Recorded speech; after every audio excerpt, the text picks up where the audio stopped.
বন্ধুরা, আজকে আমি খুব দুঃখ পাচ্ছি, কারণ সবুজ সাথী এখন ব্যান করে দিয়েছে। সেই জন্য আজকে আমার মন ভালো নেই।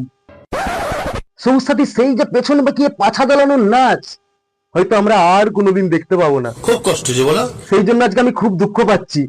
তোমরা যেন আবার কেউ ভেবে নিও না আমি দুঃখ পাইনি। আজকে আমি খুব দুঃখ পাচ্ছি, শুধু দুঃখের এক্সপ্রেশনটা দিতে পারছি না। শোনা গো আমার, হয়তো ওনাকে আর কোনোদিন দেখতে পাবো না, হয়তো ওনার পেছন বেঁকানো ড্যান্স আর দেখতে পাবো না। ওই যে সাম হ্যাঁ ধোঁয়া ধোঁয়া ইনস্টাগ্রাম ওনার ধোঁয়া বের করে ছেড়ে দিয়েছে। বলেন কি? এসবের মধ্যেও কিন্তু তোমাদেরকে মাথায় রাখতে হবে আমি দুঃখ পাচ্ছি।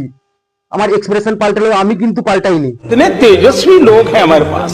মানুষটাকে একদিন কত রোস্ট করেছি, কত বাজে বাজে কথা বলেছি, বুঝতে পারিনি ইনস্টাগ্রাম এইভাবে লাথি মেরে বের করে দেবে বলে।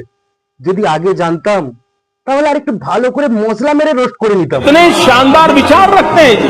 দেখো, আমার চোখ মুখ দেখে যদি তোমরা বুঝতে পারো যে আমি দুঃখ পাচ্ছি না, তাহলে সেটা তোমাদের মনের ভুল। কারণ আমার এক্সপ্রেশন যদি মিসও যায়, তোমরা কিন্তু ভেবে নিও আমি দুঃখ পাচ্ছি, আমার ভিতরে ভিতরে অনেক কষ্ট হচ্ছে। আমি জানি না উনি ভবিষ্যতে কোথায় থাকবেন, কোন অ্যাকাউন্টে জন্ম নেবেন, তবে যেখানেই থাকুক পাছা না নাচিয়েই থাকুন।